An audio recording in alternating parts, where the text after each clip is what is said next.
If your Cadillac XT5 is refusing to launch Apple CarPlay, the fix is usually simpler than a trip to the dealership.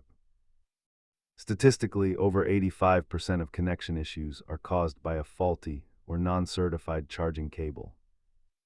Let's walk through the diagnostic steps to get your maps and music back on the dash.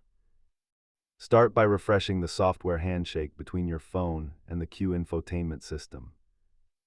Always use an Apple-certified cable and ensure your phone's charging port is free of pocket lint. CarPlay will not launch if Siri is disabled or if the Allow While Locked setting is turned off. Depending on your XT5 model year, you might be dealing with physical hardware wear or signal interference. As you can see, the vast majority of users solve this without ever visiting a mechanic. If all else fails, perform a full power cycle by opening the driver door and waiting 5 minutes. If your USB ports don't provide power at all, you likely have a blown fuse or a disconnected hub. Always check the simplest electrical components like fuses before assuming the head unit is dead. If these steps helped you get back on the road, hit subscribe for more Cadillac troubleshooting guides.